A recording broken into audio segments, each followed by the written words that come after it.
ese wari uzi ko iyo telefone utunze ishobora kuguhombya cyangwa ikagukiza ite rero? Kwino channel nibyo tugiye kujya twibandaho cyane, ndetse babwira ngo niba mutarakara subscribe kwino channel muyikande, kuko mugiye kujya mwigira utuntu twinshi tw'ubwenge tw'iki n'iki twaje aho ukuru twakunda kuri Joyb Entertainment. Kwaje gusanga abantu benshi bashaka kuntu bakora utuntu ku mbuga nkoranyambaga cyane nkano kuri YouTube, ariko ugasanga bafite ikibazo cy'uko nta materiel bafite. Ahangaha ngira ngo na nziza araza kwigiramo n'iki. Ahangaha tugiye kujya tubereka ukuntu ushobora kurikodinga ama video, ama audio ubaye udafite izo materiel zose. Gira ngo rwose na Kuru nawe araza kuba yumviraho, nawe yigeze kumwe agafite ikibazo cy'iki ngashaka kuzakora gasobanuye ariko ngo nta materiel afite. Kuru nawe urabyumva. Ahangaha rero mugiye kujya mwigiramo utuntu twinshi, ndetse babwira ngo niba mutarakara subscribe muyikande, kuko mwese ni gute mureba ya YouTube yandi nzi YouTube nkingi igiye kugibagezaho turu tw'ubwenge mukagukanda subscribe. Kireka wowe mutarasirimutse, kandi nzi yuko abantu ubaye wafunguye ino video ya Joyb ubundi ubusobanutse muri make. None mbere ko dukomeza, reka banze babwire kano uzi ko buriya kuba uraho nta YouTube channel ufite ari ikintu cya mbere cy'uvuga wakoze. YouTube channel buriya kugira ngo umuntu ayigire ntago ari ibintu bikomeye cyane ko umuntu anayihorana. Ahangaha nababwenge kujya mbibira utuntu twibanga twatuntu abandi banze kubabwira, ariko giye bitewe n'ukuntu mbemera, ndabemera by the way.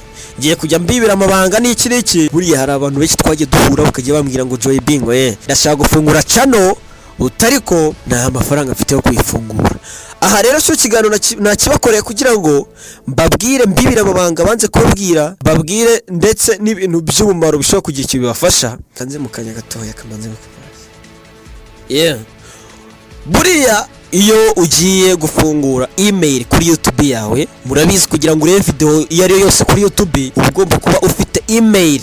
Utayifite murabizi ntabwo bijya bikunda, nubwo hari amatelefone nabonye ntazi yateye n'icyo ushobora kureba video nta email ufite kuri YouTube. Ariko amatelefone buriya agezweho nkayo ngaye mukoresha, ndabizi abantu mureba Joyb Entertainment mwarasirimutse. Abantu mufite ayo matelefone ntabwo ushobora gufungura video iyo ari yose kuri YouTube ubaye udafite email kuri YouTube yawe uri murareberaho video. Iyo email yawe rero ufite wafunguye kuri YouTube yawe, buriya niyo foundation cyangwa se niryo tangiriro rya YouTube yawe. Iyo email rero buriya iyo yinjiriyemo neza ugenda ubona ahantu uretse ndahanga nababwiye turacyatangira, nzagenda mbere ku buryo nzajya ndikodinga ama video nkuko guri kubabwira bandicodinge mbere ku kuntu bizajya bigenda. Niyo mpamvu nababwiye ngo mukande subscribe ku ino channel, kuko uturu tw'ubwenge twatuntu mwabuze ahantu, twatuntu mwumva mugiye kwishyura. Ndabizi ngo hari abenda kwishyura amafaranga ngo babafungura amacano n'iki, ariko ino video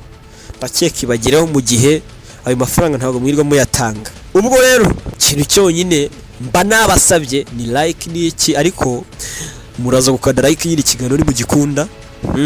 Ariko ubundi ucyumva umuntu uri burakibatamo ugomba guhita ugikunda n'iki ucyumva ari Joyb. Kiganiro kiba kigomba kuba ubutamu, kiba kigomba kuba kiryoshye. Iyo nande kubabwira ko bijyanye na email. Iyo email yawe rero ufite, nababwiye ngo niyo foundation cyangwa se niyo tangiriro rya YouTube channel yawe. Nababwiye ngiye kujya decodinga ama video mbereke ukuntu babwire gukanda ugakanda naha kugira ngo bigende gutya. Iyi ni intangiriro. Mbabwira ngo niba mufite abantu bashaka kujya barikodinga imiziki, ariko ugasanga hari abantu bashaka kurikodinga imiziki ariko ugasanga umwana afite impano, afite na telefoni, ariko ugasanga yabuze ukuntu yarikodinga umuziki. Channel nk'iyingi rero, kuri channel nk'iyingi tugiye kujya tubatamo ibintu nk'ibyo ukuntu ushobora kurikodinga umuziki utagiye muri studio. Nzajya ndikodinga mbere ku kuntu mbereke n'ama application wakoresha, bese bya bintu mwabuze hano mugiye kujya mubihasanga kandi ku gihe. Ahangaha ndetse ni naho hantu ushaka kwandika muri comment uti jewe cyangwa gukora kino kintu ko nabuze uburyo nagikora sinzi mwamfasha. Ahangaha ni naho ushobora kwandika muri comment ukavuga uti nge nashatse gukora kino kintu, hashize igihe nshaka gukora kino kintu ariko byaranyobeye ukuntu nagikora, mumfashe. Ahangaha rwose twiteguye kuba twagufasha kandi ku gihe, ukarikodinga umuziki wawe ukafata video n'iki. Aha tuzatubereka ama application wakifashisha ugakora ibyo bintu byose.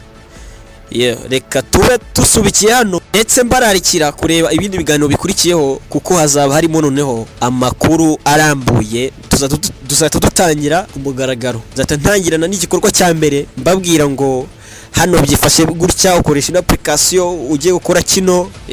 Ndetse mushobora no kujya muri comment mukavuga muti dutangize na kano kantu niko twashatse gukora igihe ariko byaranze, dutangize na kano. Iteguye kuba natangirana n'ibyo ngibyo mwifuza yuko natangirana nabyo, ariko namwe muhanze mukande subscribe ndetse mukande share kugira ngo amakuru nk'aya ngaya agere ku bantu benshi kandi ku gihe.